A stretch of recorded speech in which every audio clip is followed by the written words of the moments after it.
to stop and smell the flowers, if you like to climb the trees. Hello and welcome back. I'm here to finally show you a few more of my makes that I've been busy sewing. So it's a crazy time at the moment for beautiful things. As those of you who watch my knitting and crochet podcast will know, we are getting ready for the run up to Yarndale, which is a huge show that we're exhibiting at in Skipton in a week and a half's time. So I have had absolutely no making time whatsoever, and I have been really busy at home as well, so I haven't even had time to film. So the three things that I'm going to show you today, I've actually finished making I think about 3 weeks ago. So this is just the first opportunity I've had to get around to showing you those. So, first thing I want to show you is the dungarees that I'm wearing. Now, they are a quick sew pattern. So as you can see, there is a dungaree and there is also a dress. The light's not very good on those, so I'm not sure how well you'll be able to see that. So there's a dress and a trouser pair of dungarees, and it is the quick sew pattern K4138 Mrs. and it's available in sizes extra small, small, medium, large and XL. So it's quite straightforward. The measurements are a little bit strange, and I have to admit I decided to worry about my waist when I made these, and I made a size large. So the large waist is, no I didn't, I took a chance, I made a size medium. The medium waist was 27.5 to 29. Well, I've got a 30-inch waist. But the large was 31 to 33 waist, and I thought that was going to be too big. So I went with the medium, and I figured if need be, I could just reduce the seam allowances a little bit. So I'll show you them first, and then I'll tell you about the make itself. So as you can see, it's got a bib front. I'm just going to step back here. Nice bib front. It has a fitted waistband, and then it's gathered in at the waist. It's got two lovely big pockets. Now the trousers are a little bit like clown pants, so I'm going to stand up on my stool so that you can see them. So I'll come up here first of all so you can see they're quite wide where they're gathered in, and then I'm going to try not to fall over and get up to the top. I'll hoik them up a bit. I've rolled them up, and as you can see I've actually stitched a little button on here in my colours. So they just sit just above my ankles. So I did make a few changes, mainly to the back, so I'll show you here. The straps cross over at the back, and I've used an invisible zip in here. Now the pattern calls for a traditional lapped zip, and the waistband extends over, and it has a button that does up. So the lap zip just goes into the bottom of the trousers, and then the waistband does up with a button. I decided to take that away completely and use an invisible zip, only because I just found it a little bit quicker and a little bit easier to make. So that's the only change that I made to the pattern. I didn't decide to do that till after I'd cut my waistband pieces out. So obviously my waistband pieces were a little bit too long to fit into the trousers, so I just took it around my body, pinned it at 5/8 and chopped off the extra, and then gathered the trousers into my altered waistband, and that seemed to work just fine. I think the only changes I would make if I made the pattern again, where the trousers are rolled up at the bottom, there is obviously view of your seam finishes. So however you finish your seams, I do use an overlocker. Had I thought about it, I would have put a brown thread on my overlocker, but I didn't. I've got black, so you can see black overlocked raw edges as you roll up the trousers. And I figured, you know what, it doesn't matter. They're just for bumming around at work and kind of casual overall style trousers, so it really doesn't matter.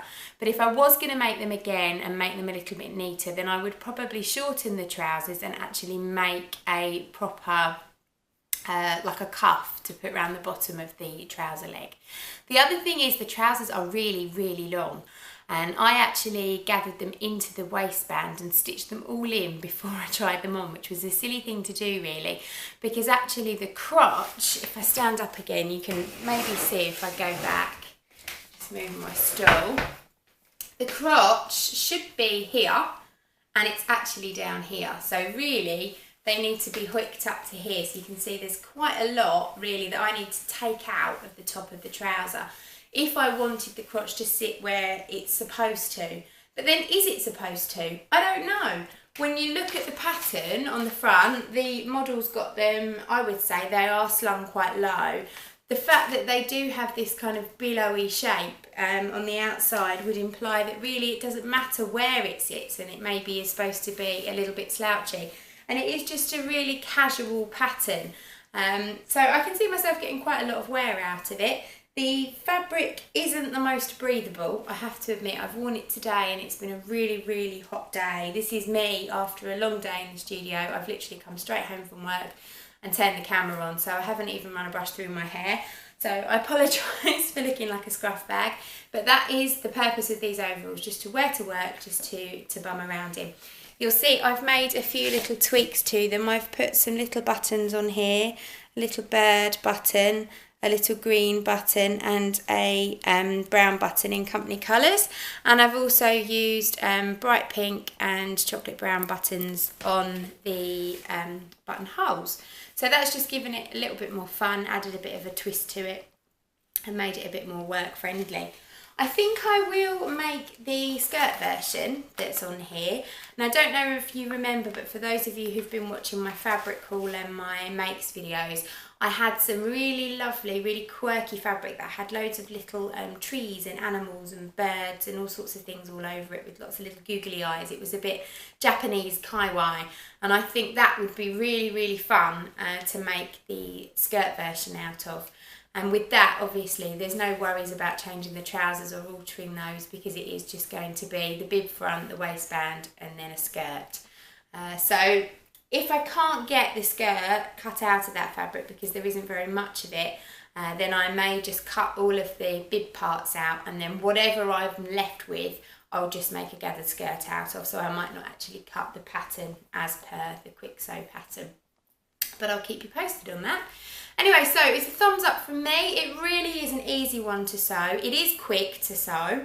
It isn't quick to cut out. There's an awful lot of cutting out, and there's an awful lot of interfacing as well that needs to be done. The bib front is interfaced, the straps are interfaced. You've obviously got double pockets. The waistband is interfaced. And there's lots of cutting out to do. So the whole tracing off and cutting out bit very kindly was done by Alice, which was great. So I just had to sew it together, and it did take me a whole day to construct it and to sew it together. So bear that in mind if you're going to take this one on as a challenge. So I've got two more things to show you. I'm just going to shoot off and get changed, and I'll be back in a minute. So the next thing I want to show you is my Sew Over It Ultimate Pencil Skirt. This was made with the leftovers of my Sew Over It Ultimate trousers, which I absolutely live and die in. And this skirt, since I finished it, I must have worn it probably already about 10 times. It is so, so wearable. It's amazingly comfortable, it fits like a dream, and it sews up in a matter of minutes. I had it all traced off and cut out in about an hour, and I think I sewed it together one evening in maybe, I don't know, 2.5, maybe 3 hours at the absolute most. But from start to finish, once the kids had gone to bed, I had it finished by the time I went to bed. It's really, really simple to make. It's got 2 darts at the front and 2 darts at the back. It's got a facing waistband and an invisible zip in the back. And at the back it's got a lovely kick clip, so a little kick, I don't know if you can see that, but it's got a little kick out here. So the only thing that did take a little bit longer is that the hem and the kick at the back I did hand sew, only because it was such nice fabric and it was so nice, and I was so pleased with how it all pressed and came together that I didn't want to ruin it by sewing it on the sewing machine. So I did hand stitch my hem and did some little finishing stitches to my kick pleat. But as you can see, it's a really nice high waist. It comes right up to the natural waist. So my hips are here, and you can see it really comes in. It's really figure hugging. It's super slinky. I haven't shortened it at all. It comes down just below my knees. And it's a really lovely everyday skirt. You can wear it just with a t-shirt like I have now, and some sandals, or I've worn it out to dinner a couple of times, chucked on a pair of high heels and a nice black cami, and it's really super glam. It's got a lovely vintage feel to it, but it's also really, really modern, and I think you could get away with wearing this almost every day for any different occasion. So it's a huge thumbs up to the Sew Over It Ultimate Pencil Skirt. I will say that this is made in a stretch cotton, and I think you do need a little bit of stretch. It is a very snug fit. I've made the size 12, and I do appreciate that there is a bit of stretch in this fabric. I wouldn't say it needs to be made with a jersey or anything, but just having that tiny bit of stretch in the fabric makes a big difference. I think if I was to make this skirt in more of a suiting fabric or something a little bit stiffer, more formal, I would probably go up a size, because I don't think there would be much give around the old tummy and around the waist, because it is a very snug figure hugging skirt. So just bear that in mind when you're choosing your fabrics for the skirt. But I know that Sew Over It have got some really nice stretch cottons on their website at the moment. This particular fabric I bought from Goldhawk Road, and if you have a look at my Goldhawk Road video on my YouTube, which I put up about a month ago, you will see the shop that we purchased this stretch cotton in. Elspeth is buying some similar fabric with a blue flower all over it, which she subsequently made some ultimate trousers with, which are lovely. So that's all to tell you about this skirt. I've got one last thing to show you, which is a dress that once again I promised to make ages ago. So I'll be back in a moment. Okay, so what you're seeing here is my Makawa sewing fabric dress. I'm going to come in close so that you can see the fabric.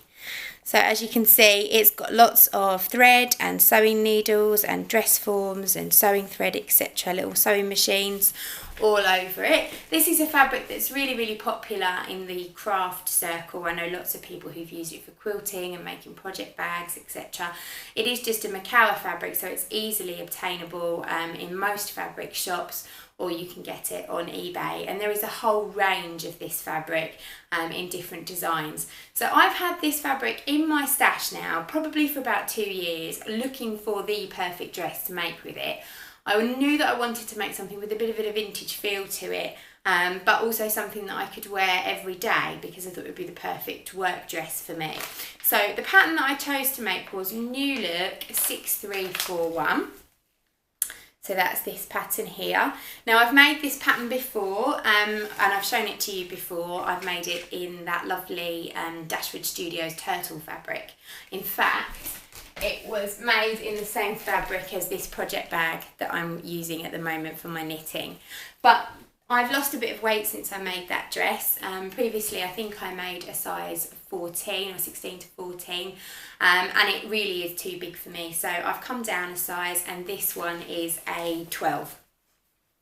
So I haven't put any pockets in it. It's a really nice skirt. It's just a pleated skirt, so you've just got your pleats in here and in the back as well. So it keeps it flat around the tummy area, so it's very flattering. The waistline is quite low. It's on your low waist. It sits just above your hips. It's not up here under the bust. So if you have got a little bit of a tummy on you, it may not be the most flattering dress. So do bear that in mind. If you need a dress that's more of a tea dress style and the waist is higher and the skirt comes out, then you might want to consider making something like the Christina Haynes Emery dress or the Sew Over It Betty dress, which has a higher waistline. So this one is quite low.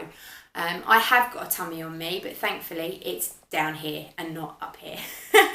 So I'm okay, because it is quite flat around the middle areas of you, and then obviously from here out it goes out, so everything is hidden underneath the pleats for me, so that's quite nice. It's princess seams in the front and princess seams in the back. I've lined the bodice, but I haven't lined the skirt, and I've just lined it with I think it's a cream bed sheet, to be honest. Nothing fancy. It's really, really easy to make, really easy to sew up. It's got an invisible zip in the back, and it's really comfortable. So I'm really pleased with this. I've also worn this quite a few times to work. In fact, I think I finished this probably about 6 weeks ago, but I completely forgot to include it in my last makes video. So it has had quite a lot of wear over the summer, and I'm really pleased with it. So there's not really a lot to say other than it's super easy to sew, it fits really nicely, and it's a really lovely dress that I'm going to get lots of wear out of.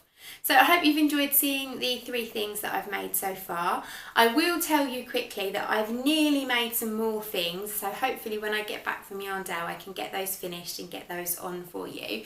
I have made my palazzo pants from the Great British Sewing Bee book, but all of the waistband and the hems need hand stitching on those. So I've actually got them over here in my blue cart, but they're covered in pins at the moment. So I need to just sit down for a couple of hours and sit and hand stitch all of those. But because they're black, and really the only time I get to do that is the evenings, it's unfortunately sat there for quite some time. So they are almost finished, so I should be able to show you those soon. The other thing that I've been working on is my Sew Over It Rosie dress in the black eyelet fabric that I purchased from the Goldwell Road. That dress is pretty much finished and it's hanging in my studio. The only thing I've got to do is move the straps ever so slightly because they weren't quite sitting in the right place for me. I actually widened them a little bit from the pattern. So because of that, they needed to be shifted over a little bit. And also I've learned a very good lesson with boning is that there is a right way and a wrong way to stitch boning in. So at the moment my bodice does this instead of doing this. But I've learnt my lesson the hard way and it now needs to come out and be restitched in. So that's one of those projects that at the moment is hanging up at work and it's going to stay there, and I don't want to go anywhere near it for the time being because I've got cross with it. But hopefully I will take a deep breath and get cracking on finishing that for you when I get back from Yarndale. So for now, that's all I've got to show you, and I will be back with some more videos, hopefully a podcast before I go away to Yarndale. I'll obviously do a video of Yarndale, and then when I get back I will hopefully get back on with some sewing and have some more makes videos and fabric hauls to share with you. So I will see you later. Enjoy the rest of the summer. Bye!